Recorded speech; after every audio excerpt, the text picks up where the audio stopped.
I think we've been live for 9 seconds. No. It hasn't showed up yet. I'm not on the screen over here on YouTube. Okay. Come on. Oh, there's people watching. There we go. All right. Are we live now on both platforms? We are live. Fantastic. Welcome, everybody. Thank you for attending. Thank you to Welcome, our everyone. first... Go ahead. Welcome, everyone, to the final election address on This Time in History, the podcast. Yes, we are doing this on YouTube. Yes, it is live. And yes, anything can happen. Welcome. And with me, as always, is my partner, my co-host, Ebony. Hello. It's been quite a ride, hasn't it? Yeah, it's had some ups and downs, and it's had some really invigorating conversations. A lot of food for thought. Absolutely. Where to begin? Well, I don't know. You want to start from the top down, or you want to work from the bottom up and end with number one? Well, I think before we start, maybe we should lay some stuff out on the table first. All right. What were you thinking?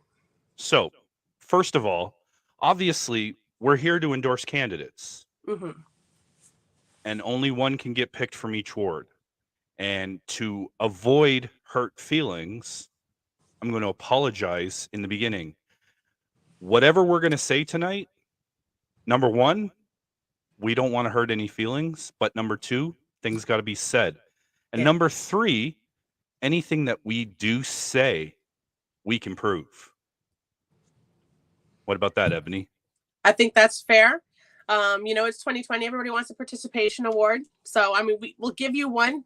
Everybody who showed up to the podcast, like to discuss with us, they deserve an award of merit because not everybody did. And I don't think it's about being camera shy. I honestly think it's about whether they thought it was worth their time. And I think that says mountains about who they are as far as being a public or civic servant, if they're not going to put the time in here, then like I wouldn't have, had much hope for what they would do for office. So I think it really set the wheat from the chaff, if you'd say like that. Who showed up deserves a huge thank you and a huge round of applause. So absolutely. Thank you everyone for coming out and making it colorful. Everyone that everyone that came out to the interviews and to the debates, we do thank you. Especially the interviews when they were the only candidate who bothered to show up. That says extra. But exactly. We loved a lot of you. We can't pick all of you, and there's been some deliberation and some restless nights, but we have made our picks. And now, before we get started, I just want to say that a good friend of ours told us, in terms of an election, if you're dealing with a candidate and they can't, you can't get a hold of them either before the election or during the election, you ain't getting a hold of them after the election. They're not accessible, which means they're disqualified. Yeah, the best indicator of future behavior is past and present behavior, 100%. How come when you say it, it's so much better? It's a whole idiom. I mean, there's also, you can put lipstick on and pearls on a pig, but it's still swine, so. So before we get started on the Toronto stuff, there are out-of-town endorsements that I want to make. So I'm going to go ahead and do that, Ebony. Yeah, go ahead. So I did an interview with a gentleman named Roland Weeks. He's running for mayor of Niagara Falls, and I would like to take this opportunity to endorse him for that. It's a great interview. I think he would do great things for Niagara Falls. They fought through the pandemic, and also there was a recent violent incident on Clifton Hills. So if you can hear the sound of my voice and you're in Niagara Falls, vote for Roland Weeks. My second one, he's running for mayor of Wasaga Beach, Giorgio Mammoliti. I fully endorse Giorgio Mammoliti. I think he would do great at Wasaga Beach. In Pickering, running for City Council Ward 2, a woman by the name of Aisha Sardar. I think she would do a great job, and I endorse her. As far as the Toronto Catholic District School Board trustees, I'm just going to read them off here. For Ward 2, I endorse Marcus D. Domenico. For Ward 6, I endorse Frank D'Amico. For Ward 7, I endorse Mike Del Grande. For Ward 1 of the TDSB, my ward, I endorse Gurjeet Pabla. And for Ward 7 of the TDSB, I endorse Debbie King. And that's about it. I think it's time to get to the good stuff. So we're going to start Ward 25 and go down. Like a and I'm Christmas going to give the ball to Ebony because I'm going to have some comments, and so I'm going to let you run the show. So you go ahead. Well, I'm glad we started at the bottom then, because it would have been pretty anticlimactic had we gone the other way, because for Ward 25, I actually couldn't pick. So no one. I'm not endorsing anyone. Me neither, but I think we should say why. And this is why. I haven't heard good things about any of the candidates. And for me personally, Jennifer McKelvey is a non-starter because she's got that Tory endorsement. Another friend of mine told me, actually, he taught me is better, hashtag evict John Tory. Yeah. And that being said, if that is the whole goal, because I mean, that's why we're all here. The last 8 years hasn't worked. So we need to pick new leadership, and it starts at the top. I think I told you this, Ebony. Mm-hmm. The fish stinks from the head. Yes. So anybody that has a Tory endorsement is a straight up I'm going to pass. All right, so I'm answerous, and like the whole limb needs to go. I'm with you, Ebony. I don't know 25. So continue. Go ahead. Well, 24 was a light shining out of the darkness. Well, why don't you hold on? Why don't you can we say the names of the candidates? I don't know. That's up to you. Well, I mean, that's a lot of names. We could just make it go faster. But the one that I'm going to endorse is Habiba. She was, wow. Like I said, a breath of fresh air. So many great ideas, such passion, energy, blew me away. I mean, personally, I don't know why I haven't heard more about her in the years coming up to this. I think that she's going to change a lot. Hopefully she wins. I'd like to see her go for mayor one day. I will say that in regards to the longtime councillor, Paul Ainsley, thank you for your service, but you unfortunately fall into the category of career politician. And while you may have done great things, it's time for fresh face. And I agree with Ebony. I think that Habiba Desai would be a great city councillor, and so I guess we agree. We endorse her. Next. I really liked that Jamal fella. Oh, you're talking about Ward 23. Yes, Ward 23. So Ward 23, again, the incumbent councillor has Tory's endorsement. So on behalf of Ebony and I, we agree. We want to endorse Jamal Myers for Ward 23. Yeah, like they say in Monty Python, when the giant foot comes down, like, now time for something completely different. Ward 22? Anthony. Okay. Yes. So Ward 22, who's the I forget who's the incumbent. I should have it up here on my phone. I don't know either. I'm a Ward 5 girl through and through. Spent like most of my days in the West End. We'll get there. Give me 1 second. I'm just going to pull it up on my phone so that we can be informed. Here we go. Okay, so yes, Ward 22. I believe Nick Mantis is the incumbent. Again, no offense, but you have Tory's endorsement. So for me, that's a non-starter. And I would agree with Ebony Anthony Intercola, we should endorse him, and we will, and we do. How's that? Yeah. For Ward 21, again, okay, so this is this is where it starts. um okay, so in Canada, we have the privilege, I guess, the right to be considered innocent until proven guilty, and I fully believe that and I support that. However, when you're in public office and you're facing criminal charges, they are actually filed and you are facing them. You need to step down and deal with your situation. It does not matter if you're innocent or guilty. That doesn't matter. You can't effectively hold office, run office, be part of an office if you're facing charges, criminal charges, especially in the sensitive nature that they are. And that's all I'm going to say on that. It's too much time, like distraction. You've got to throw it all to your case, right? You don't have time left for your constituents. So you should resign. Yes, I agree. Due process is important, and everyone should be innocent until proven guilty. But you should have the moral caliber to know when you should step down.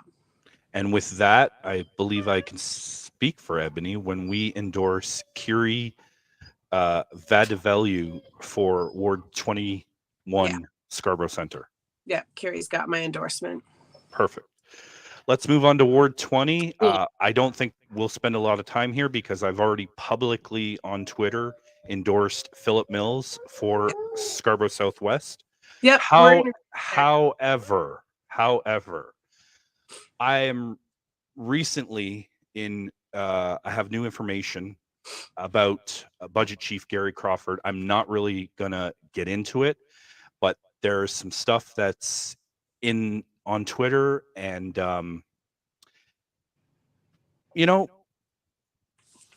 that's the way the cookie crumbles. If what I'm reading is true, then he should also step down. He's a non-starter for me anyway because he's Tory's number right-hand man, or however you want to call it. He's the budget chief. He's the money guy. Tory can make the decisions, but Gary Crawford controls the money. So yeah, who's the puppeteer behind the strings? And if you want to get rid of Tory, you got to get rid of Crawford too. So with that, I think Ebony and I agree. We want to endorse Philip Mills for Scarborough Southwest. Yes. Yeah, like getting a cancer out. You got to pull out the root too. Everyone that Tory's touched. That brings us to Ward 19, Beaches, East York. Again, Tory's boy is Brad Bradford, and again, that's a non-starter for me. Bye-bye. Sorry, go ahead. No. I said, didn't mean to cut you off. I was just saying I liked Adam. Actually, I did too. You were there, yeah. He spit out a lot of knowledge during that debate, and we used it on other debates going forward. So I'm really, really, I'm excited. We endorse him. Absolutely. We endorse Adam Smith for Ward 19, and we're excited and hope that he can just light it up there at City Hall. Yeah, the beaches are a great place. So there's a lot that can be done over there. And I think he brought the flavor, the spice, and yeah, he brought his little note cards. He did. He came prepared. So that moves us to Ward 18. And I'm going to abdicate.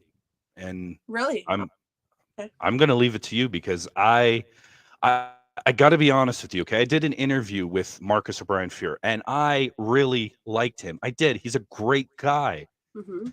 But then he got endorsed by Tory and he accepted it. And that is a non-starter for me because the whole goal, I'll say it again, is to #evict John Tory from City Hall. It's like he's a 10, right? But he squishes bugs. Or, that trend? They're a 10, but, they drink out of the milk jug. They're a 10, but they got endorsed by Tory. So, and I don't really know any of the other candidates, so I'm going to abdicate and I'm going to defer to you, Ebony. I'm going to endorse Lily Chen. Really? What did you like about her? Can you tell me one thing that you liked about her fuck, I can't. Platform. Well, Platform. Thank you. honestly, I will say, like, it was not the platform that won me over, except the fact that we don't like that guy, and it's like the lesser of two evils. I think they're good. I think they got a solid head on their shoulders. I think that they could step up to the plate, and I really want to see more female representation on council. I really do. Absolutely, more female representation. Mm-hmm. You More know, minority representation, like just period. absolutely. I want So that white men. Like, sorry, no offense to you, but like enough white men. So that brings us to Ward 17, Don Valley North, and I got to be honest with you, I'm looking at the for anyone who is following along with us. We're on the Toronto.ca website. We're looking at the list of candidates. So when I look at this, there are 6 candidates, and 4 of them, no email, no phone number, no website, no social media. I don't know anything about you. I can't. How am I supposed to find you? Yeah. I'm not in. The opportunities when they came on here, we said everybody plug your socials so we can find you. It's 2022 and everybody's on a smartphone. Like, if I can't find you, if your website's not even like mobile accessible, you're pretty much dead in the water. So with that said, it's really only a 2-horse race. Yeah. And one of those people is Shelley Carroll. And again, she's the incumbent. She's a Tory person. And so that's a non-starter for me. But no offense against Daryl Christoph, but I don't know him. So I'm going to abdicate, and I'm going to throw it to you. And you can choose to abdicate or endorse somebody, anyone you want. Well, Don Valley is not anywhere I used to live. So I was in the same situation. I would like to see everything get shook up, right? But I can't sit here and say that the incumbent has done a poor job. So I'm gonna leave that one. I am going to take my skip a turn. Sounds good. So now we get to Ward 16, Don Valley East. I got a couple of things I want to say about a few people before we endorse somebody. Yeah, go ahead. Thinking. So John Burnside is the I think he's coming back or something. I can't remember. I don't think he's the incumbent, but he used to be a counselor. Yeah, he's running. He's also, I'm told, he's a former police officer. And when you have a former police officer basically semi in charge of police in terms of if he sits on the Toronto Police Board, when police watch police, that's no one's there to keep them accountable. Not to mention, again, he's a Tory boy, so that's a non-starter for me. However, there's quite a few good candidates. I've been stuck on this one for quite a while. But I recently did an interview and the guy blew me away. So with that, I'm going to endorse Walter Alvarez Bardalis. I hope I said that right. I like Walter. Listening. So that brings us to. Sorry, I have this dog here who won't leave me alone. 15. Ward 15. Ward 15, Don Valley West. So again, Jane Robinson is the incumbent. She was the head of the TTC. So there is no way possible, and please correct me if I'm wrong, but there is no way possible that the TTC CEO gets the 21% increase without her vote. Right. So there's that. Yeah, no, I'm going to have to go with Sheena. Sheena Sharp.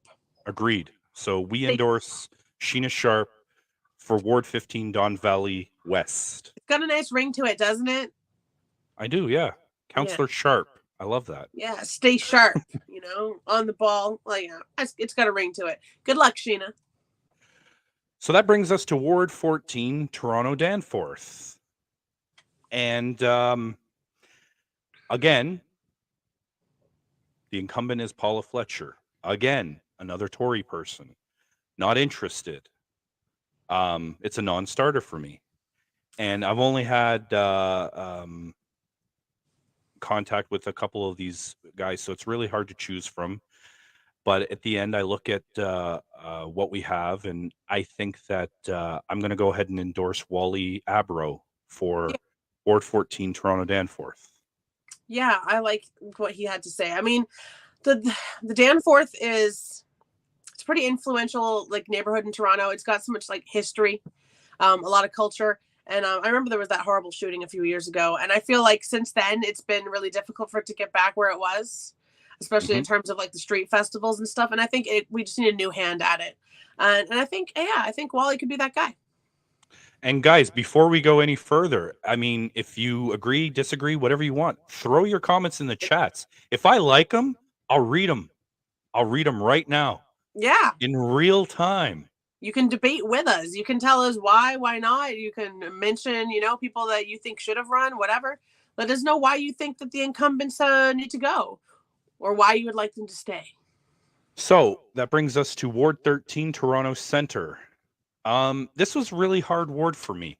I don't know, not for me. Let's see who you like. So Chris Moyse, he's the quote unquote Tory boy, so he's a non-starter for me. No offense. It's one thing to get the Tory endorsement, but it's also quite another to accept it and go, yes, I'll take that. Thank you so much. Mm-hmm. It's just business, baby. I understand that, but at the same time, come on. No, I mean for us, when we're like, it's a non-starter, like it's just business. We have one modus operandi, and that is to make Toronto better. And I think we've all come to the conclusion that we would like something different. Yeah, you got to drop the hashtag. Hashtag evict John Tory. I'll say it again. Hashtag evict John Tory. You know what? There's even a song. We'll get to that a little bit later in Ward 11, but there's a song that was created. It's called hashtag evict John Tory. And, I'd love to get it on the Spotify if I can do that. But we'll see if we can do that a little bit later, maybe before the election. And then y'all can sing along. Oh my gosh, we should have been closing the podcast with that this whole time. Like, roll credits. Damn it. We have to pay royalties for that. That's hilarious. So for me, it came down to two candidates, and I really, really, really like both of them. I really do. But in the end, you can only pick one. And I actually think that Nikki Ward would be the perfect candidate. So we're going to endorse Nikki Ward for Ward 13, Toronto Centre. Yeah, that's it. Nikki Ward came with like the whole presentation, everything. You can tell that this is like the moment they've been waiting for. She's got a passion and a vision. So, I mean, I'm convinced 100%. The presentation sold me. Good luck to you, Nikki. It just kind of goes like Nikki Ward for Ward 13, right? The name. Yeah, she said that. She said Counselor Ward or something like that. Yep. She said that in the debate. I thought it was great. Yeah. So that brings us to Ward 12, Toronto St. Paul's. And now I'm going to break my rule that I've just been following. The incumbents. Because, okay, so I'm going to endorse Josh Matlow for Ward 12, Toronto St. Paul's. And here's why. Number one, he doesn't like Tory, so he's not Tory's boy. So there's that. And, I mean, we're basically picking all rookie counselors, I think. So they're going to need someone to I don't know, guide them, show them the ropes, however you want to call it. So Josh was like down here with the little guys. Josh has done, enough street work. I've shook his hand before. He shows up to protests. He's, involved in the youth. He's on social media. And I think that's also a leg up in today's society, like we were talking about. If you don't have your social media, your Twitter profile, like people can't find you. You want to connect with the youth these days because the youth are the future. The youth are the vote you don't have. Like only 40% of people voted in the last mayoral election. We got our first comment from a guy named Silas Gaming and Friends. He seems like a good guy. I think he agrees with us about Josh Matlow. Yeah, so that's my vote. Josh Matlow. See, we read it on on live. That's right. Okay, so Now A we lot- move. Come on, I'll tell you. If you guys haven't seen the separate debates and you didn't watch Ward 11, you should go back and watch it because that one was, I think, by far one of our best debates. The hot topics, the back and forth, and now we move. Yes, now we move to Ward 11, yeah, the and absolute silence. so before we announce it, oh, sorry, Silas Gaming and Friends says, sorry, it's Philip. This is like my son making video games with his friends. Oh, Philip's on his son's account. Philip Mills, I believe. There you go. Yeah. Awesome. Awesome. Okay, so sorry, getting back to, are you kidding me about Josh Matlow? Philip DeCruz says. No. Sorry, Phil. Sorry, no. Ward 11. Yeah. I got some things to say. Yeah, So, all right. Go for let's it. start with the quote unquote incumbent, Robin Buxton Potts. There is a video going on Twitter, wherever the fuck else. Oh, where, no, they're. Oh. Philip reads, he attacked Lily Cheng for her article. Ooh. Like recently. I missed that. I heard about it, but I don't know. Well, You're gonna remain I don't impartial. know. Hey, read my second line. I did. I said he attacked Lily Cheng for her article. That's your second line. Verbally attacked, right? Because that's a big difference. Verbal or physical. I condemn physical violence. Well, maybe again, I didn't see it. I've heard about it. You don't attack a candidate, Philip DeCruz says. And I agree with that in principle, but I mean, you could argue that happens during a debate. I mean, so, but let's let's move on. Sorry, with Word 11. So there's a video. There's a video. It's on Twitter. It's probably other places. It's a small clip where Robin Buxton Potts says she's not going to run in this election. No, no, no. I have no plans to run. I have no plans to run. But she's running in the election. Did you know that? Fine. I mean, Shane would say that was her prerogative. I agree. You're allowed to change your mind, but you don't state for the record and then go back on it because that shows that you are unreliable. Flashy, flippy floppy. Yeah, exactly. Anyway, let's continue. So I've heard really good. I've heard good things about Andrew Lehman. I've heard good things about Norman D. Pasquale, and I've heard good things about. Well, that's it, really. But I mean, they didn't come to my debate. I reached out to them for interviews. Nothing. We go back to what I said in the beginning. If a candidate is not available before or during the election, they're not going to be available after. No. So with that, I think Ebony and I are in agreement. We're going to endorse Adam Golding for Ward 11 City Council, 100%. University Rosedale.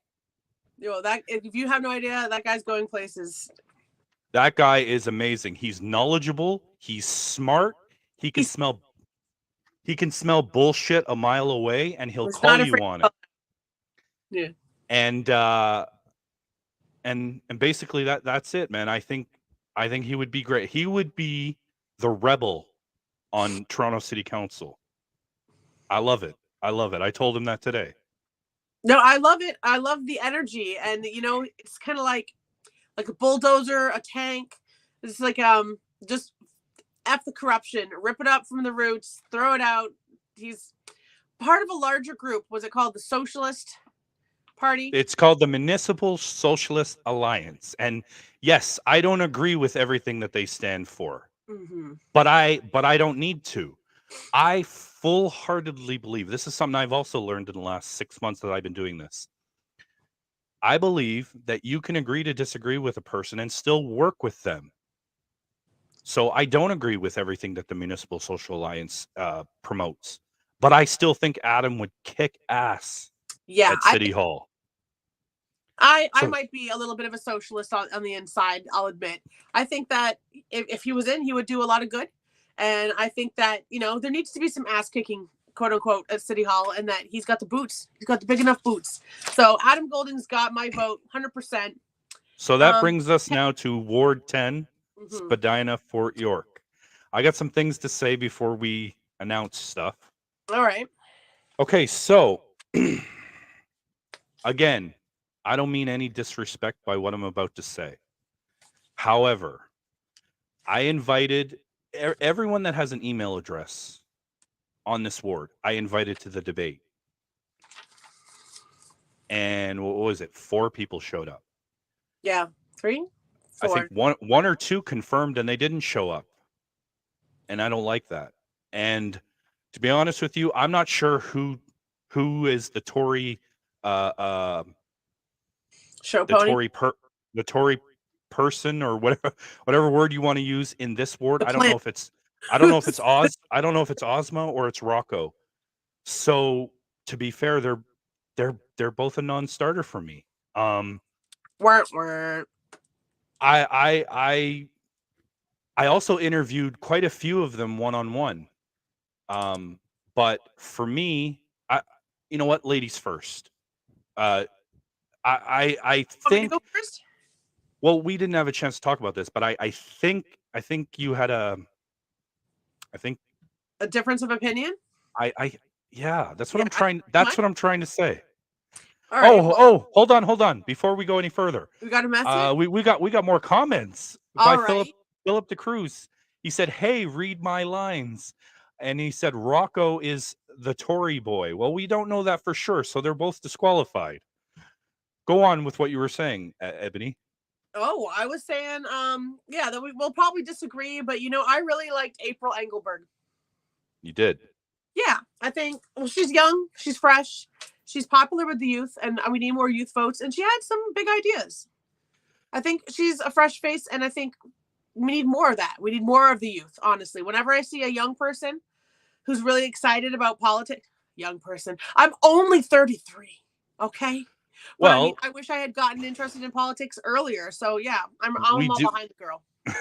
We do disagree because I believe in this other candidate's message, and it's a message of accountability, accessibility, and recovery. And that message is coming from Stephanie Solterman, and I endorse her for Ward 10 City Council. I believe in her message. I think that she is smart. She's got a lot of years in the banking industry. She knows about money. She knows all the stuff. She would make a great budget chief, to be honest with you. And I think that she deserves to be in city council, and that's who I endorse. So again, you see, you and I, we work together on this podcast. We can agree to disagree and still work together. Yeah, no, we can definitely agree to disagree. I can even go as far to say that I can see where you're coming from with your choice in candidate. And I am confident that Ward 10 will fare well no matter which way the vote falls. We got more comments. Philip, okay. You're on a roll. You're on a roll. He says, wow, that's old. And he's kidding. And then he says, you don't look it. You don't look it. Yeah, you don't want me to guess how old you look, Philip. And then other Phil, young Phil, goes, oh, wow, I'm a big fan of Igor personally. You know, I did an interview with him, and I did like his ideas. I just happened to align with Stephanie Moore. I think she would be a great addition. All of those candidates are probably good candidates and probably should be on city council. But when you're talking about, see, I come from the sports world.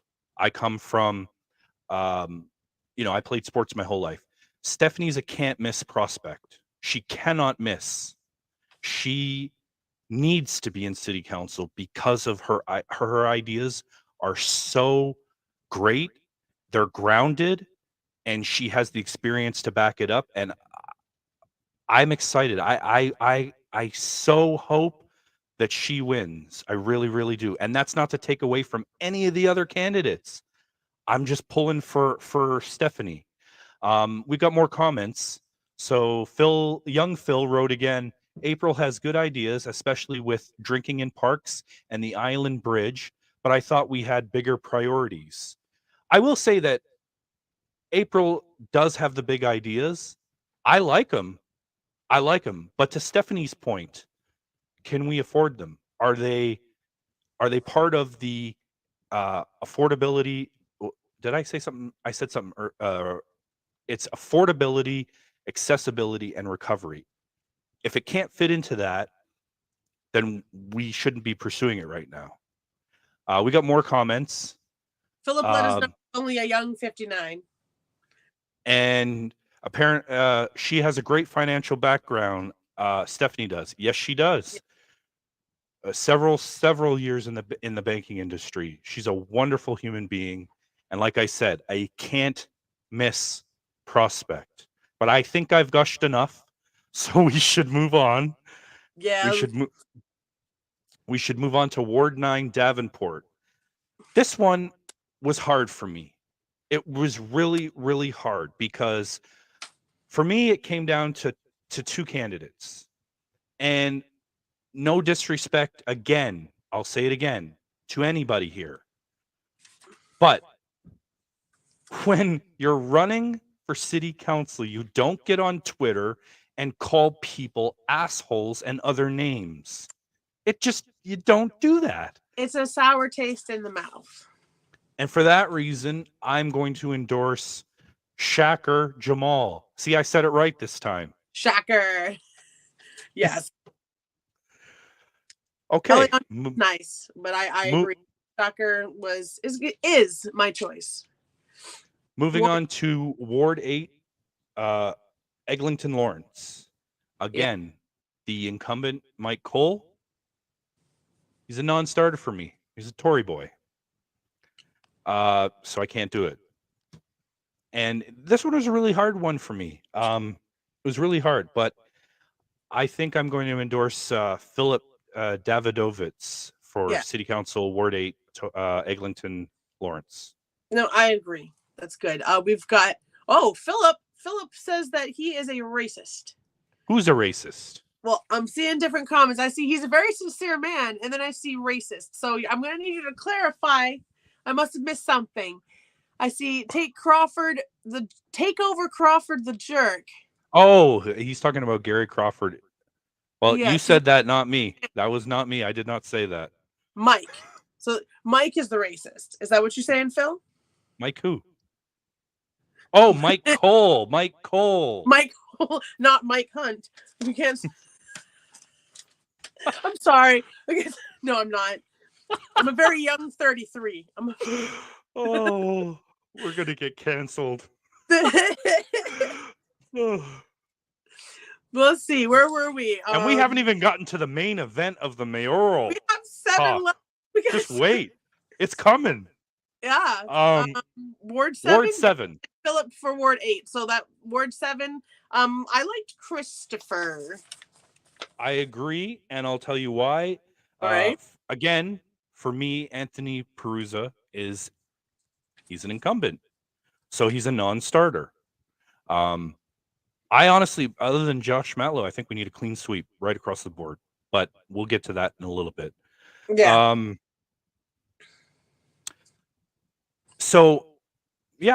I think Ebony and I are in agreement, and we endorse Christopher Mamalidi for Ward 7, Humber River Black Creek. Yeah. That's Ward 6 around there, and the neighborhood needs a lot of help, and it's not exactly an easy job. Nobody really wants to roll up their sleeves and get into it. You know, it's an underfunded community. So I really want to see some change happen over there. Ward 6, I've already announced it that I would be endorsing Hope Shire. She's the youngest candidate in the whole race. This is why. I'm really excited to see young females stepping up and trying to get into politics. It's predominantly a male-dominated field, and it's, again, we're trying to speak for the youth, and I feel like there's a large discrepancy between the people who are being affected the most by these votes and how it is to live in Toronto these days. And Ebony, let me ask you a quick Mhm. question. So when we're talking about voters, who would you say is not voting? Would you say it's the older You. people or the younger? It's the younger people. The older people understand what it's like to vote. They fought here I go on a tangent. They fought the war. They fought for their right to vote. They had to protest. Women had to protest. Some of them still remember when they didn't have rights or the ability to vote, or back in my day. So yeah, they earned their voting rights, and they will facilitate them. Young So you're kids don't. saying the young people don't give a shit about voting. It's not even so much that they don't give a shit, that they're jaded. They feel like their opinion doesn't matter. They feel like even if they vote, so what? Like it's littering. If everybody thinks if I just drop one wrapper on the floor, it won't matter because it's just one wrapper. What does my one wrapper mean? And it's not like it's going to pollute the whole earth. But everybody thinks like that. That's the voter apathy we have when they go, well, I guess I could vote. Maybe I won't. And then they wake up and then they go, it's my day off. I'm tired. I don't really feel like it. It's my vote. My tiny opinion isn't going to matter in the large swing of things. Or like they just can't be bothered to, get involved and read up on people's platforms because it's boring. Which is why I'm so excited to see a lot of people putting their platforms on Twitter, because if you're not on Twitter or TikTok, the youth are not reading your platform. It's like being in the yellow pages. I'm going to sit on it or burn it or like use it to roll a joint or something. Like the kids need to be not pandered to, but they need to be activated. We So yeah, we got that's more comments from our boy Philip DeCruz. He says, I met her yesterday and she would be great to bring in the young crowd. He's talking about Hope Shire. yeah, I'm going to endorse her too. Well, that's amazing. good. And with that, we're going to move to Ward 5, Ooh, York ooh, Southweston. And my home. this is all you, Ebony, because I am abdicating from this. I will not be endorsing someone because, number one, again, no offense, but Frances Nunziata is the incumbent. She is a Tory person, and I'm not interested. And the other two, I don't know that well. I haven't had a chance to sit down with them, interview them. They didn't come to the debates. So I'm going to leave it to you, Ebony. Go Yeah. ahead. Oh, wait. Before you do that, um, young Phil says it's not that young people need to be pandered to, but they are residents who deserve a voice too. I Yes. fully agree with that. We need to get them involved. Politics by nature is not exactly an exciting topic to lead off on. In general, most of them, avoid it. You're looking through the internet for dating profiles, and like the two biggest taboos is talking about religion and politics. So but we need to scrap that taboo and start talking about politics. Youth need to know what they're getting involved in. If you don't vote, you can't complain later. And I know You we're know, all about the complaining. The youth, you we know, love. in most workplaces, and correct me if I'm wrong, people, sound off in the comments. There are two things you're not allowed to talk about at work, and one of them is politics. The other one's religion. I'd love to hear what anyone has to say on that. Yeah. Go ahead with your endorsement for Ward 5. Well, Ward 5 is my home. That's where I was living. Weston 401. I have met Councillor Nunziata a few times. I have fought Councillor Nunziata a few times when I was working and volunteering for Acorn. I want Nunziata gone. That is like a very long-seated incumbency. I don't feel that they're serving the community. I feel like they've literally let Weston Road crumble in their bony fingers, and it's time for them to step down. Go Oh, on. you're gonna. Retire. Sorry, please continue. It's time for you to retire, okay, Nunziata? So we'll talk about Chiara Padovani, and I door knocked with her personally. She has come to my twins' birthday parties. She's hands-on. She's real. She's very empathetic. She's got a background in social work, and she worked at this food kitchen, like the food bank. She's, like I said, hands-on, street level, understands what the community needs, has her fingers on the pulse, isn't afraid to roll her sleeves up, get dirty, get right in there. Like, she's a frontline worker, and I know without a doubt that she could do a far better job than Nunziata. So before she thinks I'm trying to date her, I've said a lot of great things. Chiara, you're the bomb. I hope you win this to your girl. You deserve it. Speaking of sexiness, There's a comment that just popped up, and I have to read it. It's Oh, from yeah. someone named Cindy Williams. I have no idea who this person is. It's probably a made-up name or something. And she goes, "Who thought politics could be so sexy? Hashtag sexy man Matthew." You I got to should eat. change my name to that. Let's hear you. Look, you made him blush, Cindy. Oh my gosh. Good. I Yeah. have no idea who that is. Oh my god, that could be an entire thing. It could just be like you reading the polls and just That's like doing a little dance. no, that's a T-shirt. Sexy man Matthew. Oh, you do the hashtag. And That's great. Philip is talking about I think he's referring to Nunziata when he says and all her jewelry. And then Philip responds to Cindy's thing. Must be the bald head. Hey, I look really good. Yeah. You know, I've been I working thought on you this. meant Nunziata when you said bald head. She's got a perfectly styled coif of hair, and I'm I've been 98% sure it's hers and not a wig. So you can't catch flipping at the very least. I've been working on this bald head since I was 20 years old, so I've got a head start on anybody. Oh my goodness, that's too young. Yeah, you know, having kids young will make you bald. So That is anyway, true. Distress. They've given me like 7 gray hairs. I feel this. What Ward is it now? Ward 4, Parkdale High Park. Parkdale. So for me, no disrespect, but like I said, a clean sweep other than Josh Matlow, which means Gord Perks for me is a non-starter. I don't agree with some of the votes he did. I like the other ones. It's kind of a toss-up, but again, we need new and fresh blood in City Hall. I'm going to endorse Steve Yoon for Ward 4, Parkdale High Park. Yeah, Steve. I was about to ask if you thought Steve.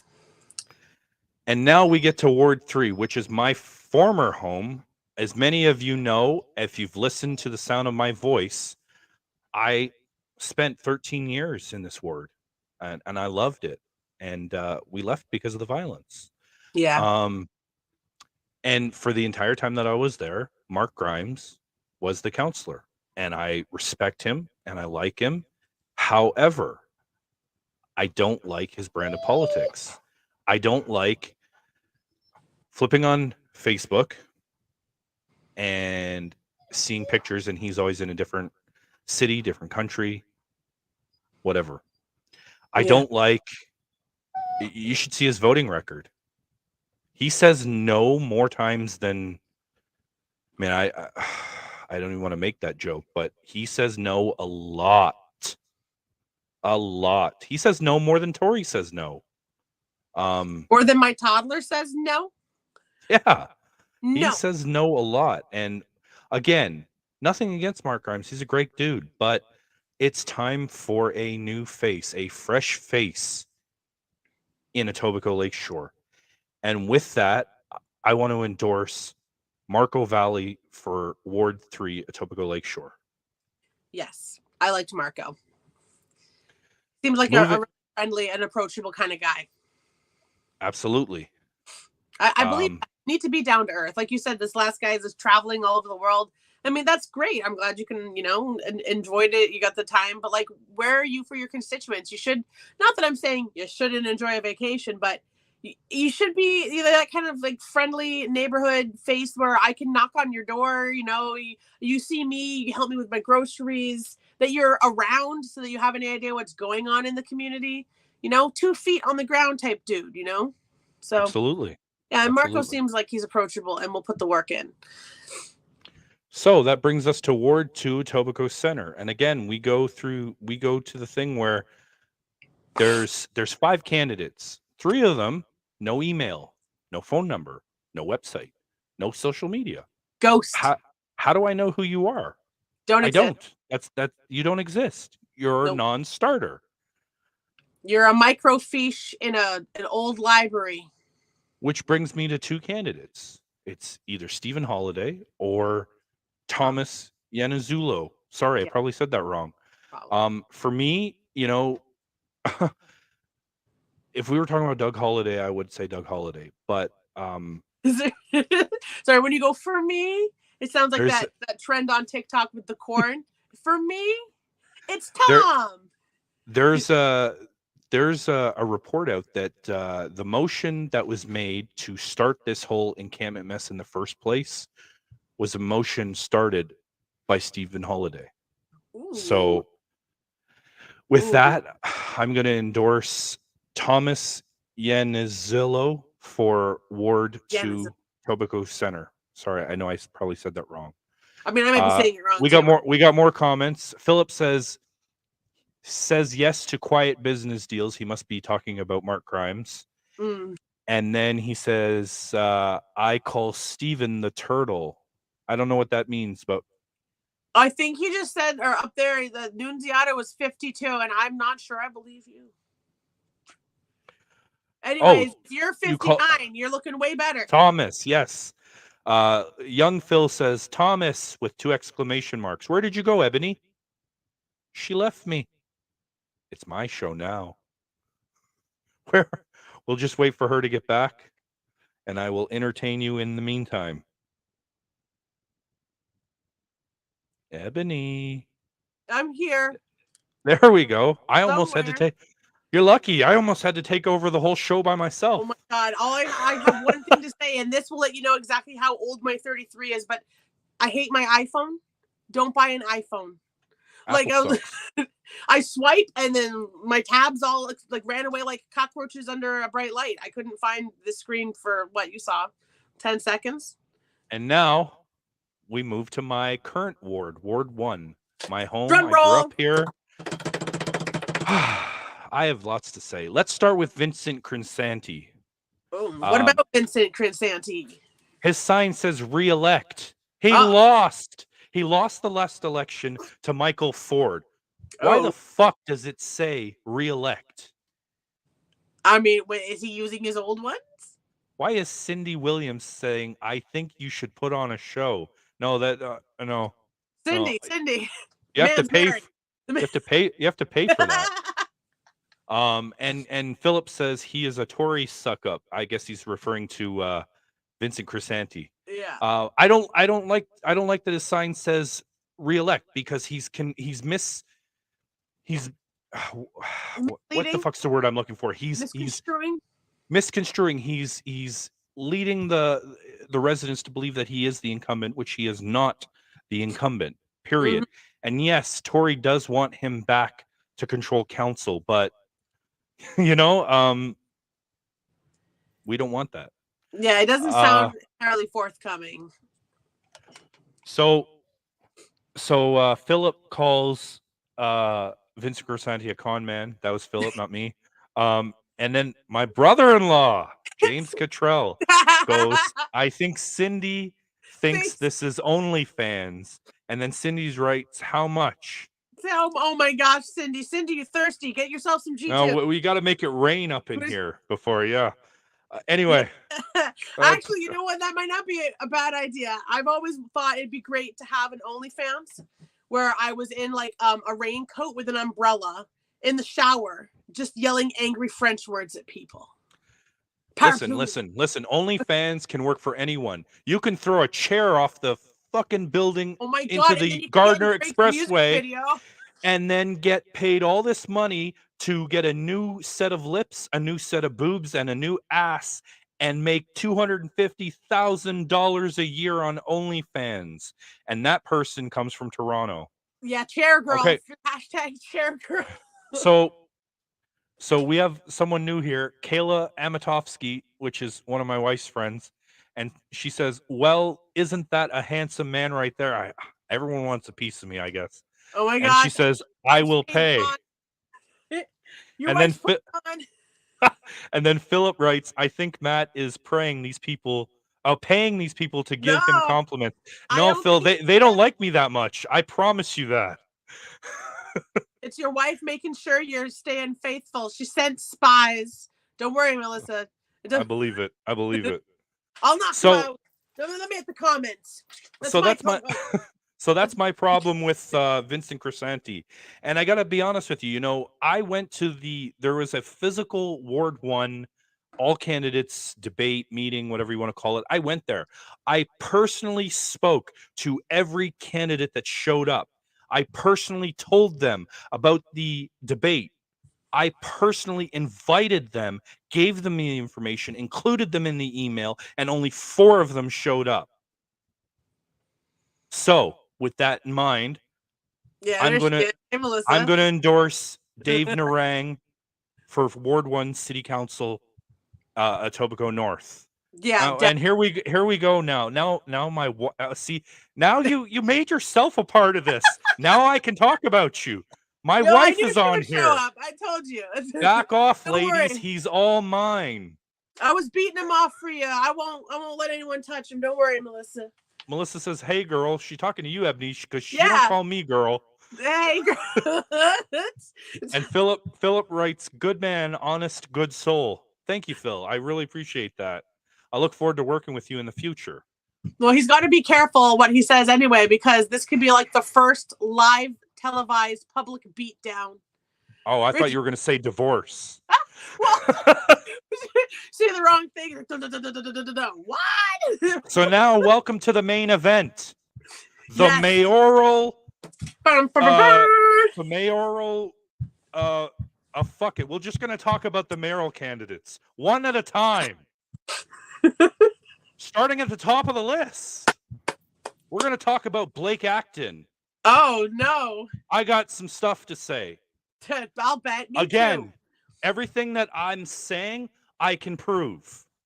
And before I start, we got another comment. Zodium Net, great show, guys.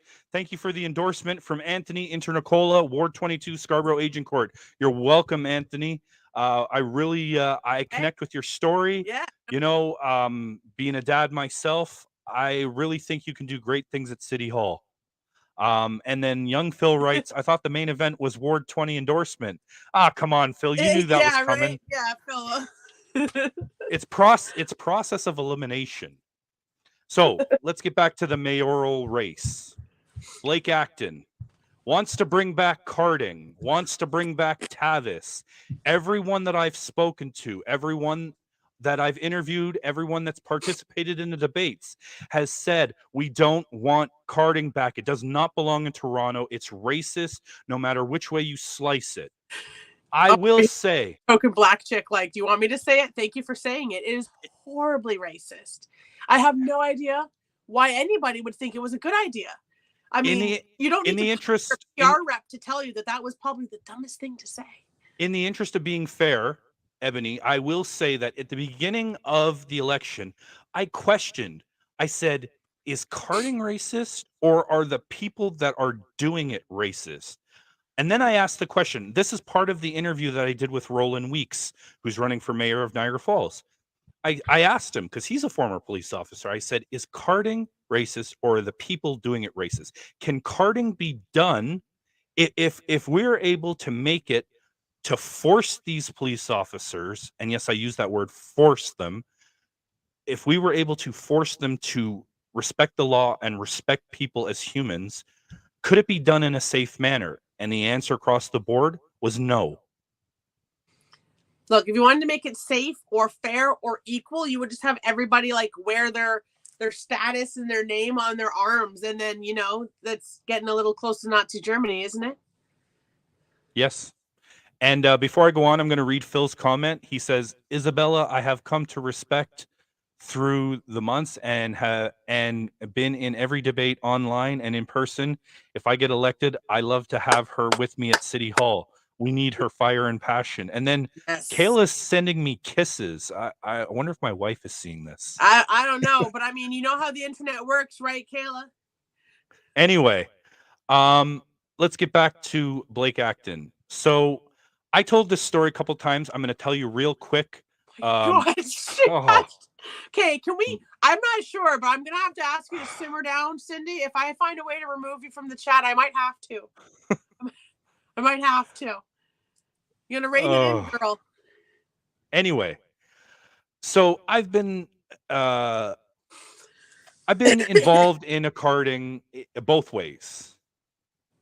There was a time I used to work, don't judge me, I used to work at Quest, which is a nightly chat line selling blocks of time to guys so they can meet with girls. The girls didn't have to pay nothing. Yes, I got fun stories, and we'll talk about that another time. But so I used to work 8 at night till 4 in the morning. No, Kayla, I'm not going to pick you. So I was walking home one night because I worked really close to home, and I got stopped by the police, and they asked me for my ID and said, there was a robbery in this neighborhood and you fit the description. Who are you? Where are you coming from? Where are you going? I answered all the questions. They let me go. Nothing ever came of it.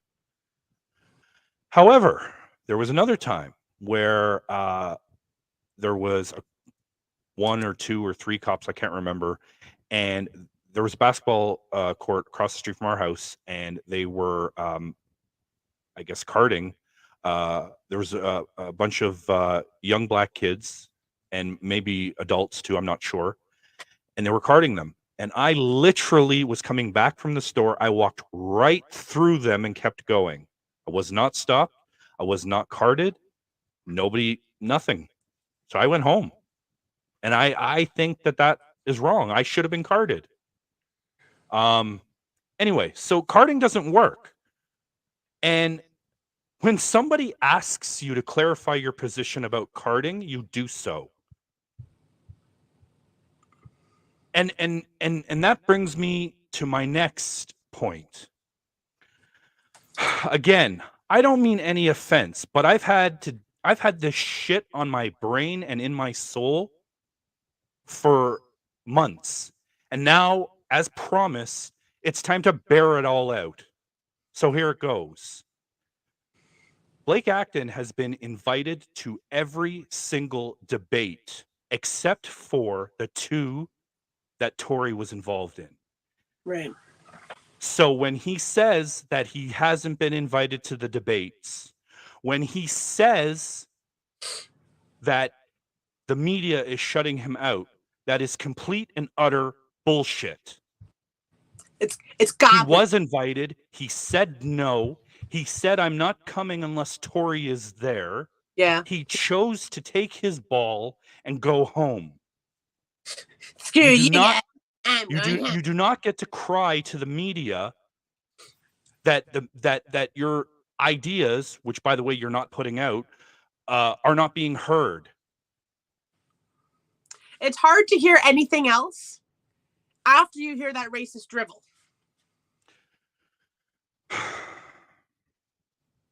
That kind of changed the flavor of the soup for me. I'm no longer hungry.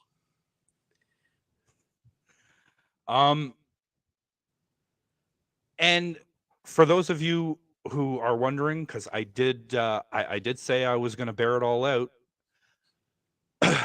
So in the beginning of the campaign, I'm man enough to admit this, and I'll say it right in front of the world. I supported Blake Acton. Boy, was I wrong. I supported him. I was going to help him out with his campaign. I was going to, quote unquote, take care of Etobicoke. Mm-hmm.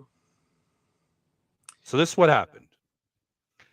So in about, I can't remember the dates, like sometime in August or late August, beginning of September, when I got the idea for the debate, I personally called most of the people for the debate, the ones I had numbers for anyway.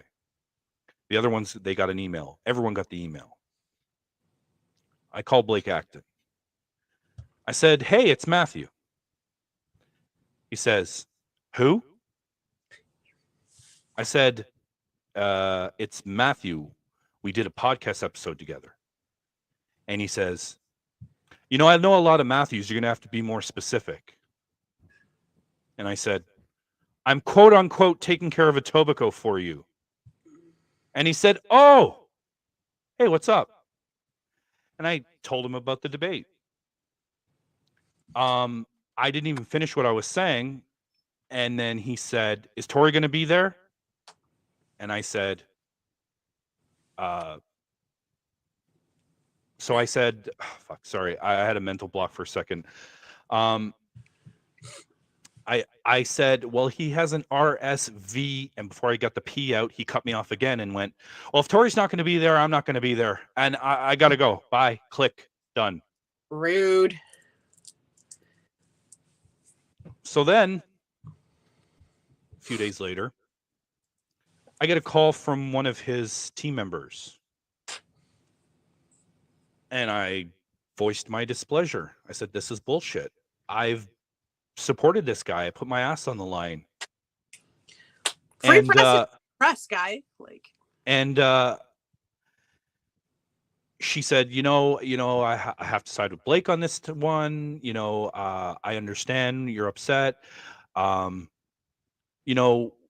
me help you out. I've got a list of contacts for media. It'll help you out with your mayoral debate.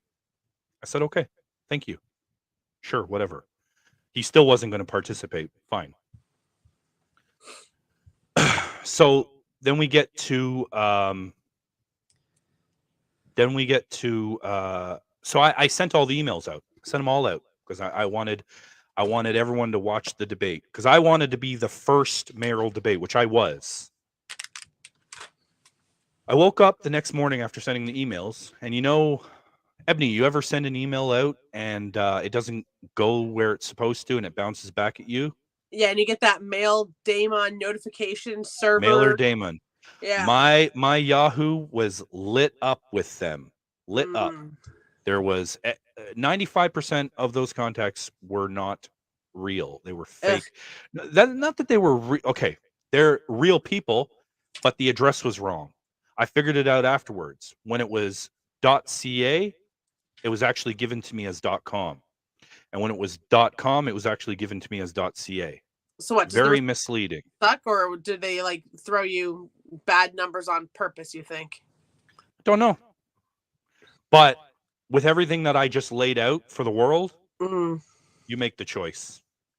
Yeah, it's a shame they couldn't say anything about it themselves, but oh, look who didn't show up.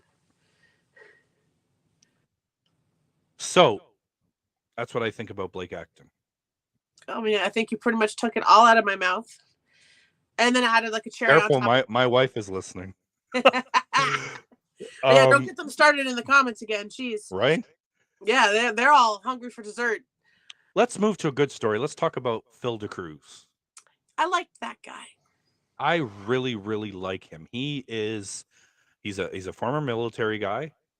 He's probably, no disrespect to any of the other candidates, he's probably the friendliest out of all of them. I really like him.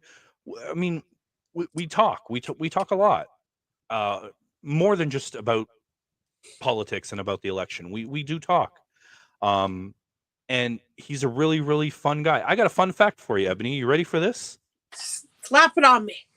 So if you looked at, I'm not going to release the numbers because those are my private numbers, but if you looked at the list of episodes in my podcast since we start, well, you weren't there yet, but I started this podcast in December of last year. Look at this dog. And ever since then, there's been I can't remember the number. It's like 160 episodes. He's out of all the episodes I've ever done, the top 3 are not related to the election. He's number 4. Yeah. He's got the most views, the most listens, whatever you want to call it. Because he's knowledgeable. People want to hear what he's talking about. Exactly. Yeah. And so of all the election stuff, he's number 1. Nice. Where do I sit in there? Actually, you're below Phil. Yeah, am I like what, number 8? He bumped you off. No, you're number 5. Well, that's still better than I've ever done in my entire life. I was always last. When they were like picking teams for school, I was last. And when they went for the run around the gym, I came back like 2 periods later, last. So, my wife and her friend love your glasses. Thank you. And shameless self-promotion, Zeelul then. I got these at Zeelul and they're super cheap because, I've got kids and I'm clumsy. I will never pay $400 again for Hakeem optical glasses. They are prescription. They're not just hipster. I do need them to see. And you can use my name, Ebony M, to get yourself like, I think 10% off and order over $50. There you go. So let's move on to Gil Penalosa. Hey. Let's talk about Gil. Yeah. What do you think? Here's what I think. I'll tell you what I think, but I want to talk about one thing first. I'm actually going to read it because it's very recent. I took a picture of it because I was not happy about it. So, I got to find it first. Here we go. So it was, I don't know. It was today. Today, Gil sent out a tweet, and I read it, and I'm actually pretty offended by it. So I'm going to read it because he wrote it. So I'm going to read it. It's public knowledge anyway. No, if Donald Trump taught us anything in this world, it's don't tweet while on the toilet. Okay, I want to hear it. So he writes, for Penalosa, the mayor had one thing going for him when he first ran for mayor: timing. Quote, I think his biggest asset or luck is that he came after Rob Ford, probably the worst mayor ever, Penalosa said. And then he goes on to say, anybody, even a donkey, would have looked good after that administration. I'm going to tell you, firstly, I'll let Ebony go off in a minute. I was a big fan of Rob Ford. He's the reason that I became interested in municipal politics. I take great offense to that. I'm offended because I love Rob Ford. I'm not going to even, and no, Rob Ford is not Doug Ford. They're two different Fords. Who said that? Are we in the comments? Phil wrote, gosh, man, that is bad. Yeah. Did you see my face? I made Stank's upset face. That's rude and disrespectful of the dead. Oh, yeah, I wasn't done. Yeah, I'm truly offended on two counts. One, that you would talk about Rob Ford like that, and two, that you would disparage a dead man. Yeah. Rob Ford has passed away. You know, yeah, okay. He's not perfect, but definitely not the worst. None of us are perfect. And he did the job as mayor as best he could. And I said it in my episode, and I'll say it live right now in front of the world. I will take Rob Ford stone out of his face over most of the counselors stone cold sober. And I stand by that opinion. Agreed. Honestly, yeah, Doug Ford and Rob Ford are not the same people. And it's hard to believe, how they came from the same bloodline. They seemed like complete opposites of each other. As much, and I've been very publicly vocal about my dislike of Doug Ford. But Rob was the kind of guy that wouldn't just shake your hand. He would give you a hug. He actually gave you 5 minutes and listened when you spoke to him and replied like he gave a shit. He was an approachable, down to earth, everyday kind of dude. And yeah, he did a lot. I believe if he hadn't gotten so sick and if the scandal hadn't hit, I believe he'd probably still be our mayor. That guy was doing things, moving stuff, going places, and he was taken far before his time. And you know why about him. You know why everyone hated him, Ebony? I'll tell you exactly why. Because he zipped up the purse and said, yeah, we're done here. He ended the gravy train, and that pissed a lot of people off. Yeah, it's true. The people who were, mouth open, guzzling the gravy. I still think that there's a lot of gravy that needs to be cut and the fat trimmed. And that's why I've been, asking people what the perks. We're going to read this comment by Phil, and then we're going to move on to my second thing about Gil. Yeah, sure. Phil writes, any man calls a man a donkey and dead is desperate man trying to win this election. Shame on you, prick, for saying that. Yeah. Okay. Exactly. That was Phil. And my second thing about Gil. Phil, what we were all thinking.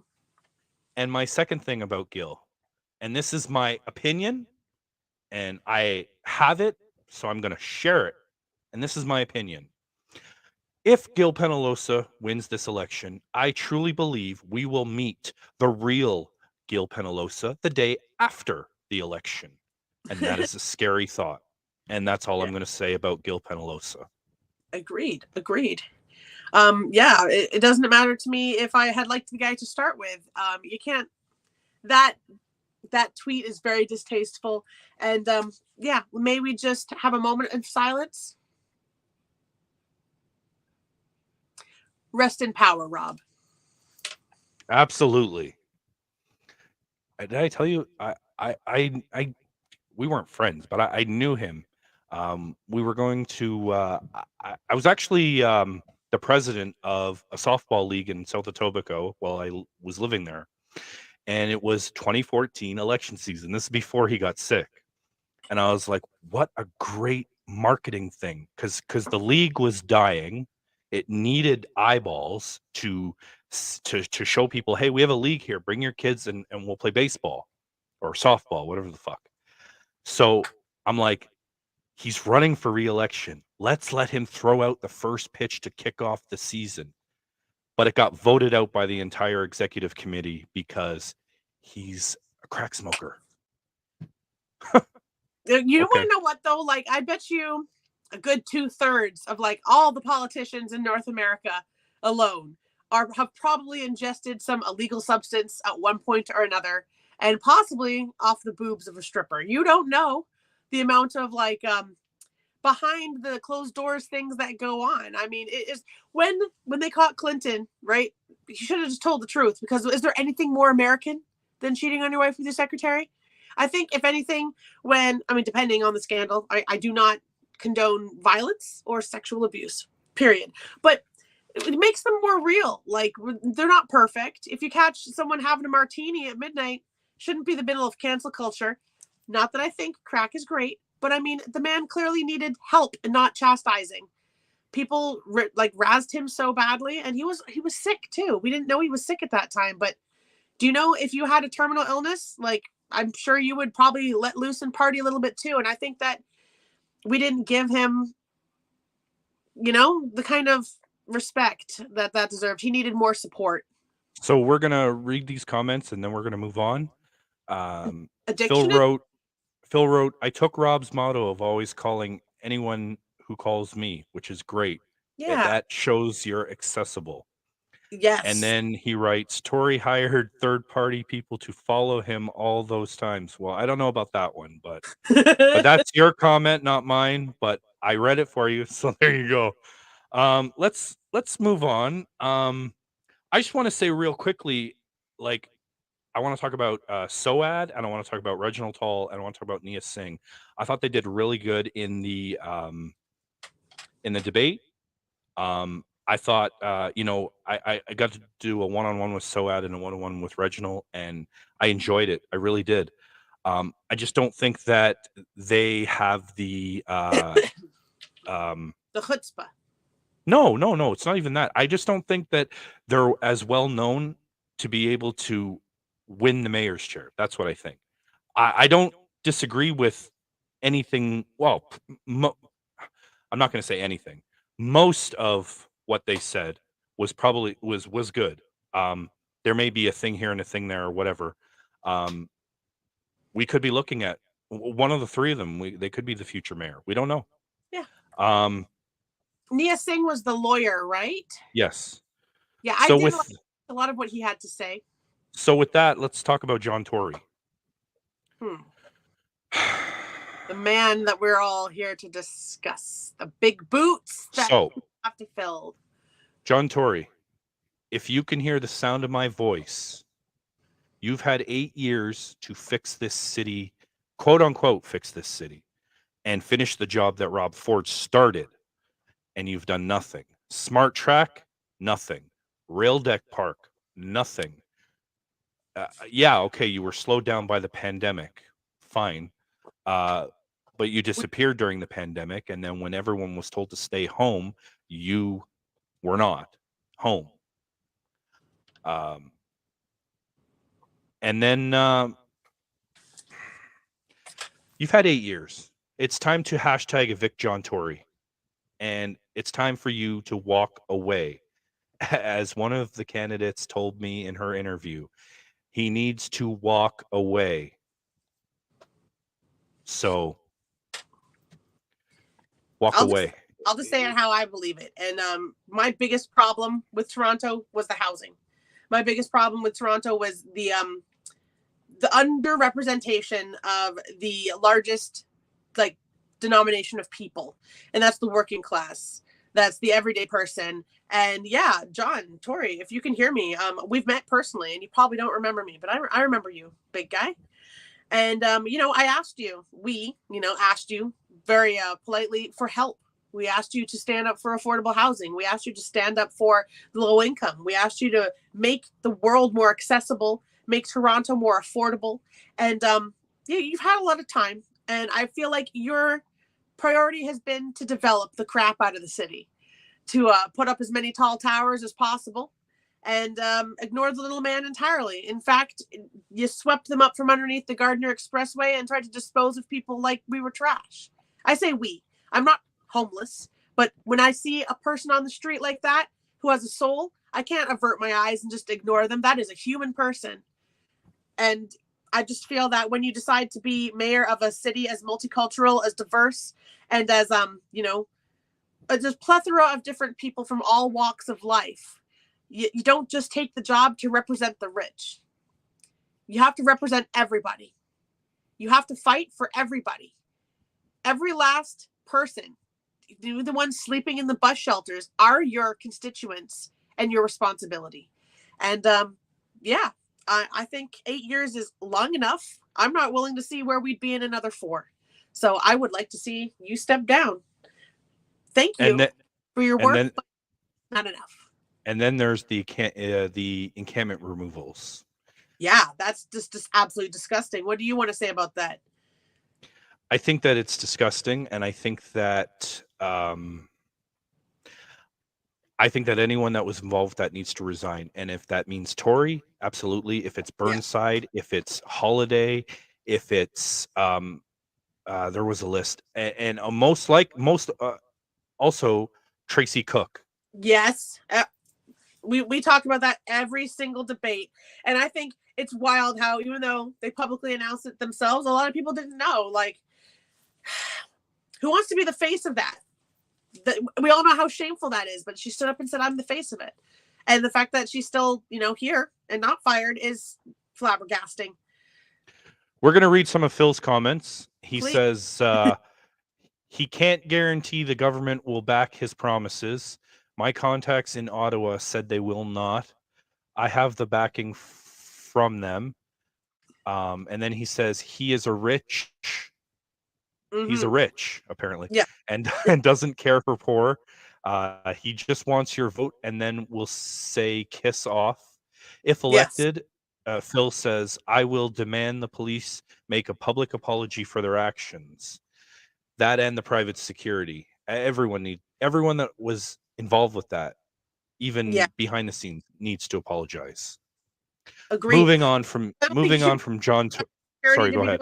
Jobs anyway. Like, okay, the whole point of police is that they are like publicly funded to work for you, because if they were for hire, they would be mercenaries. Right? Absolutely. So like, I mean, a security is a difficult job as it is already. You have security when your life is in danger. They're going to, protect you in that aspect. I don't really feel like it was appropriate because these people were being kicked out of their homes. They're the ones who needed the protection. I know that probably a bunch of those security guards felt really uncomfortable that day, really uncomfortable with their job title and really uncomfortable being there. Phil says fire Tracy Cook. I'm going to tell this one quick story, and then we're going to move on from John Tory because he's taken up enough of our time. Yeah.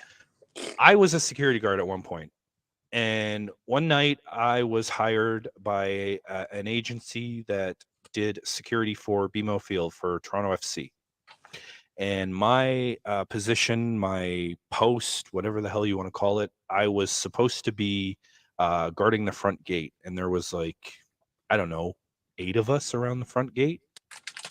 And so this drunk guy, I don't know if he left of his own volition or he was tossed out because I didn't see it. But he walked out the gate. And then he attempted to run back in the gate. And like 6 of the security guards that were around me jumped on him and doggy piled him.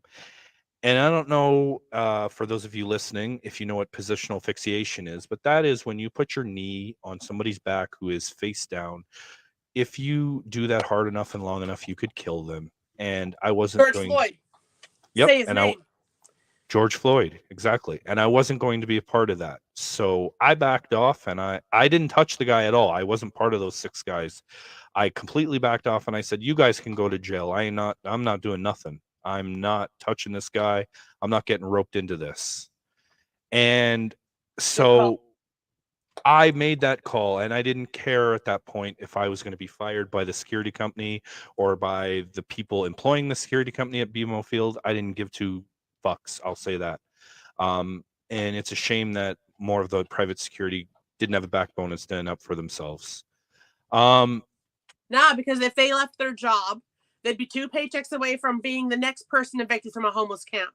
Like 65% of Canadians are only about 2 paychecks away from being like housing insecure. Absolutely. That's ridiculous. We don't have savings. I remember growing up and feeling like I was hearing that rent should be about 33% of your income. For a lot of people, it is 100%. For a lot of people, they don't have, like people on ODSP welfare, their entire check is just to rent and they have no groceries. And everybody else, like it takes at least 2 people with a full paycheck, full-time job to rent. Like you can't be a single person anymore. Like I'm thankfully not a bachelor, but like I can only imagine what it's like. You cannot afford to live as a single person. So yeah, you can't speak up because if you get fired, you're about to be homeless too. Absolutely. It's the silent control. And with that, we're going to move on because, as I said, John Tory's taken up enough of our times. 8 years is enough. Evict John Tory. And I got some things to say about the other candidates. So, who do you want to cover next? Because I have only one more person, and then we can talk about our endorsements. You go, because I want to go out with a bang. Okay. Let's talk about Sarah Kleiman-Hag. Okay. Let's talk about Sarah Kleiman-Hag. Mic drop. Again, I don't mean any offense, but these are things that have to be said. Yeah. So, when I first started this, I don't believe Sarah was registered yet. In fact, I have it right here in front of me. She registered on June 29th. So when I first started this interviewing candidates, I had no idea who Sarah Kleiman-Hag was. Didn't know her.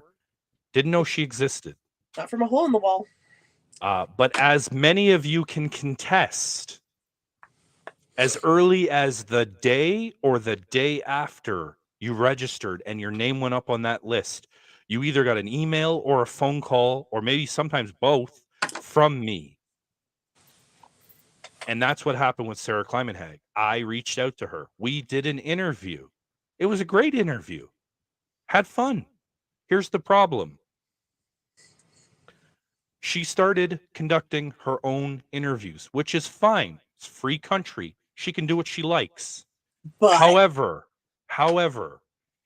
for a mayoral candidate to conduct her own interviews on other candidates and other mayoral candidates is a conflict of interest. And the fact that nobody else has called her out is garbage. I'll say it right now. Not only is it highly unethical, but it's concerning only because it's a large amount of effort. I've been working with you like side by side on this. I've seen how much time it has taken from you. I see how much effort you've put into it, how many late nights have been put in, dinners away from your family. And that is an awful lot of effort. And how are you going to have the time and energy to run this city when you have your sideshow? Like you got to pick one. Where are your attentions going? Are you going to put it all in to be a candidate? Or are you looking to make your podcast, your social media sideshow? So her. So then we get to the debates. And about that. Like I talked about with Blake Acton, I set up the debate and she came. Unfortunately, I've seen other debates she did. She stayed till the end of those. She didn't stay till the end of mine. I don't know. Whatever. distracted the entire time. She said she was out Um, in the park walking her dog and that her battery was dying. I don't feel that she came prepared at all. and then, not too long after that, she has her own mayoral debate again. Okay, she didn't ask the questions, but we don't know the legitimacy of this. Perhaps, perhaps, she knew the questions. Perhaps she knew the moderator. Perhaps she got an advanced screening of the questions. Maybe. Maybe. We don't know. That's why you don't host your own mayoral debate. So these questions never get called in. You never your what the fuck am I saying? Your motives are questioned. your motives are never questioned. Exactly. Okay, so there's those two things. Then we get to the carp debate, the one with John Tory, because everyone saw that. Everyone saw the carp debate. I saw a few minutes of it. I've watched most of it now, but I will tell you this. The first time I saw it, I missed most of it. I saw the last 6-7 minutes, whatever. So I saw Tory give his final address. I saw Gil give his final address, and then it was Sarah's turn. And she said, I hosted my own mayoral debate. I hosted my own interviews. Because there was a media blackout. That was complete horse shit. The only reason that you did that stuff is because I did it first. And the fact that you don't give credit where credit is due is why you're never going to be the mayor of this city. It does call into question her honesty and truthfulness, don't you think? It would have been easy enough to say, hey, you know what? When I saw that there was a media blackout, I was inspired by Matthew King and his podcast, which he so graciously allowed me on. And perhaps, I got a taste for journalism and I thought maybe I would try my ring in the hat too. But to claim that you were the first, or the only, and to completely disregard all the, positivity that we tried to help. I just leaves a sour taste in my mouth. Feels like someone pooped in it, Matt. And then I've heard from 4 candidates, and I'm not going to name them because they deserve their privacy.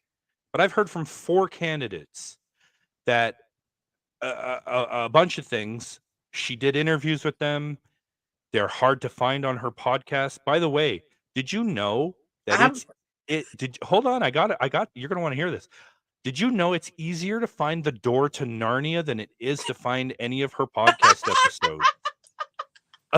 I looked. I found it once, but then I was never able to find it again.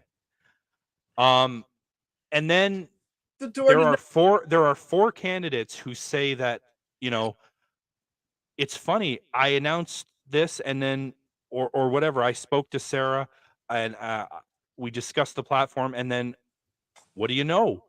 It's on her platform. Oh, surprise! I'm not accusing her of anything. I'm just saying it's funny timing. I don't know if it's a coincidence. Coinky dink. I don't know. Again, that's just what you call a conflict of interest. And the fact that you're willing to throw, at the end of the day, only one candidate can win. I understand that, and everybody understands that. But you don't start throwing people overboard, because part of it is running and winning your race. Yes, but the other part of it is cultivating relationships that you can go on to do things with. I've met so many people through this process that I hope I can do things with in business. Yes. We are building a network here. We are building a network. I'm adding I'll come back to the mayoral thing in a second, but I'm adding 2 new podcasts when I get back from my vacation. By the way, this is the final address, and the podcast is going dark for a month, in case I didn't say that before. It's going spooky dark. So we're going to come back on November 18th. That will be the date of the first episode. And we are going to start 2 new podcasts. It's going to be 2 different things, 2 different formats. We're still going to have this podcast. Don't worry. We're not going anywhere. But I'm building a network. I'm also going to be filming a short film in the summertime. I'm working on an animated series. I'm building a network, and And doing these interviews and being part of this election has allowed me to cultivate the relationships to make the network possible. And that is the point. You don't throw people under the bus for personal gain just to do it. Yeah, Now, it's there are there are comments I'm going to read oh yeah, again comments. from Philip. It's kind of like having a Christmas advent calendar. I love these comments. He says, she interviewed me, and 2 weeks later, she put it on air and took some of my ideas. Hot damn. There we go. I'm not going to read that last one, Phil. But people don't worry. I will. He says self-serving Sarah is her name. People will see the comments. So yeah. When this video gets saved to YouTube, the comments get saved as well. Like that's scrupulous. So let's get to our endorsements. I'll let you go first, ladies first, and then I will finish it off. You're on the clock. Oh yeah, look, we've already been live for like an hour 35. I wonder if are you guys awake? You awake? Okay, so my choice for mayor and who I'm going to endorse. I cannot say it like without enough gusto, but Isabella Gamp. If you haven't met this firecracker, you need to. And if you haven't heard her, you probably have your head under a rock because she's loud, she make noise, and yeah, she's the kind that's ready to get down and dirty and fight for what we need. Honestly, I think that we need that kind of change. We need that kind of attitude at City Hall. I've protested with her on the front lines. She is dedicated to the cause. I mean, she is dedicated to the cause. When I tell you she was ready to get arrested to make change happen, she's not going to take no for an answer. She's not here to pander to you, lie, shake your hand, and then not fight for you. Like she will lay her life on the line. She's also very opinionated, honestly. Like she's not afraid to say what she thinks. And that kind of candor is so refreshing. Thank you for that. Respectfully, I disagree, but that's what makes our relationship great. We can agree to disagree and still work together. Yeah, as I said earlier, because politics aren't worth ending most friendships over. Most friendships. I will. I'm going to read some comments here from Phil again. Yes, hey, you're the number one commenter, Phil. You should have just come on with us. Phil says Isabella the one. I have the best laughs with her, best talks with her. Always let her know about the debates. And yes, he did. Yes. Because I will tell you personally that Isabella, it was some hard to get a hold of. And so there's that. But respectfully, Ebony, to your point, I disagree. And so the person I'm endorsing for mayor is a policy analyst. She knows her stuff. She's ready to lead. She is a leader. And her name is Chloe Brown. Yes. She is an amazing person. And when she's elected, she'll be the first Black female mayor that I'm aware of. I don't know, in Canada. I could be wrong. Again, I'm wrong a lot. But this would be history making, at least for Toronto. And we need someone like her steering the ship. After 8 years of John Tory, we need the right person at the head of the ship, and that person's name is Chloe Brown. So I endorse Chloe Brown, and I hope like you guys. Black girl, I would also have endorsed Chloe if Isabella hadn't been in the running. Like it's hard and it's not fair to make me choose, but I'd say I just want to see women, right? I want to see more women in politics, yes. But whether it's Chloe and she's the first Black female, or whether it's Isabella, that's still a giant first. No. We've had a female. Barbara Hall, the old Toronto, before we got amalgamated. But if you're counting since amalgamation, not that I remember. I'm too young. If you're counting, but most people count since amalgamation. So you're right. Either one of them would be the first female since amalgamation. Be a breath of fresh air. But yes, I did like Chloe. Chloe was very well educated, very well informed. She was very polite. She's smart. Had great ideas. Oh yeah. Sorry, go ahead. No, it's all right. I was gonna say she's smart. She's got the heart of the people. Her passion came through the microphone. I'm really excited. I really want to see her as the mayor of this city. And I don't agree that John Tory is going to win because of vote splitting.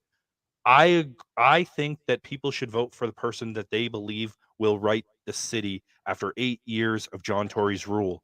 And personally, if you're asking me, and if you're watching this, you're interested, and I'm going to tell you it's Chloe Brown. I'm just going to read some comments here from Phil again. I just hope right. I hope either one of these fantastic women win. Phil says Chloe is smart, classy, and a go-getter. She has so much on her brain, can't get it out fast enough. And Philip also says the white council incumbents and Tory will not want a black woman there. Of course, nobody does. Nobody wants us here. As a loud black woman, I'll tell you, we walk in and people go, oh, I guess we can't keep acting the way we were acting anymore. No fun. So, yeah, I mean, the time to shake it up for sure. But that's the other thing. She's very classy. She's very sweet and polite. But I feel like, and why I chose Isabella is because she's not the same nicey nice, you know?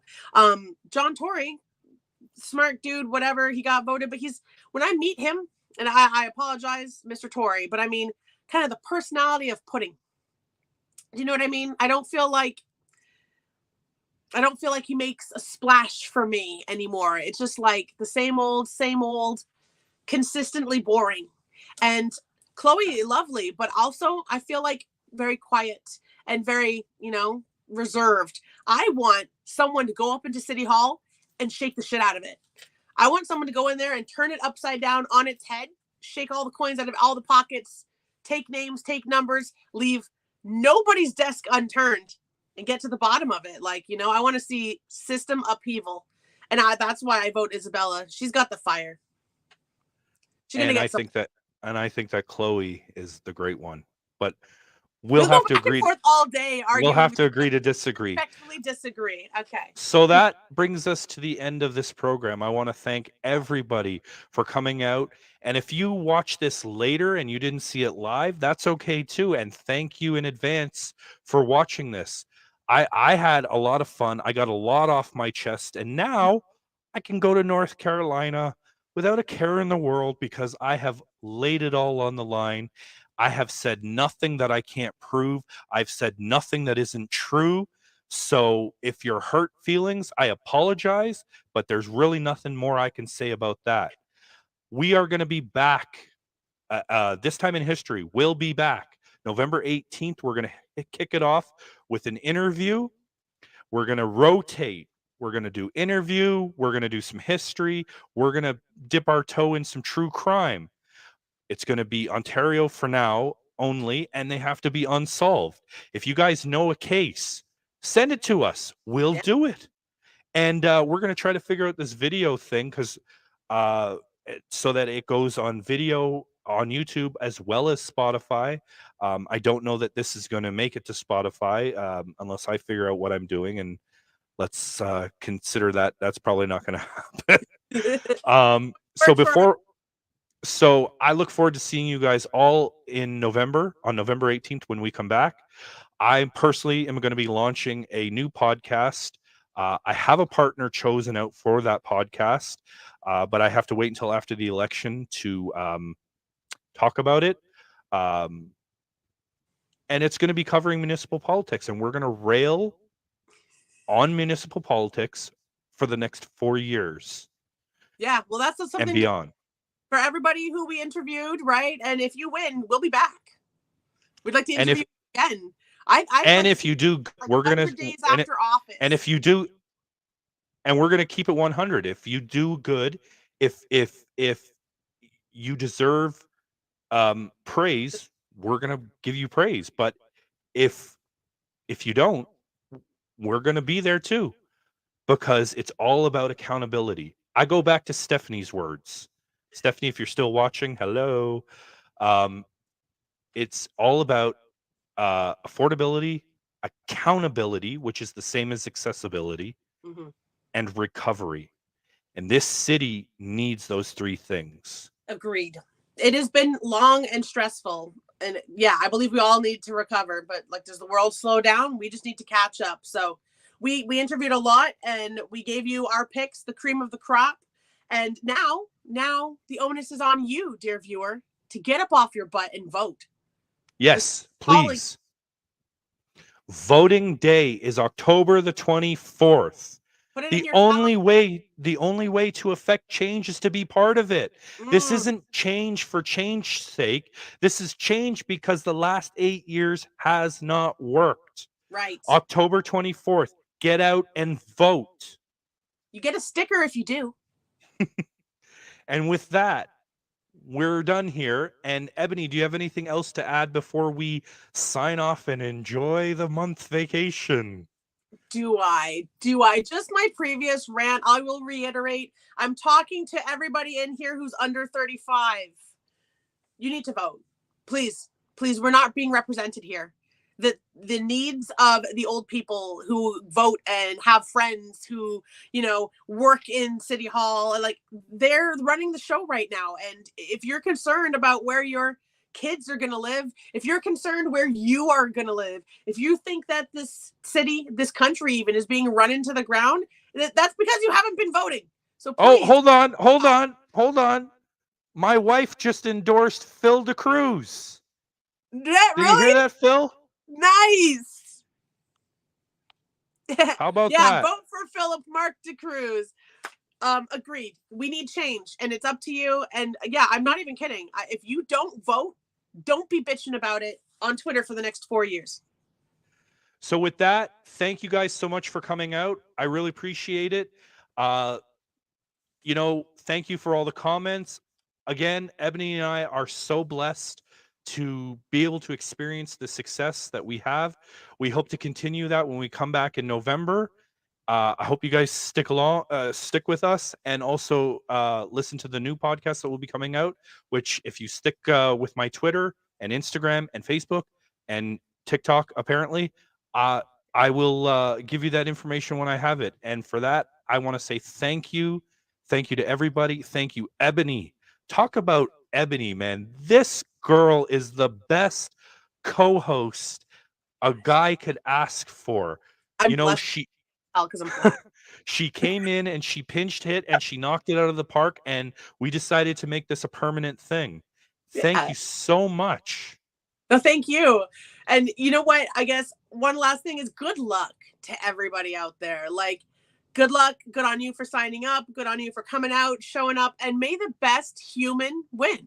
Absolutely. And good night. Long live democracy.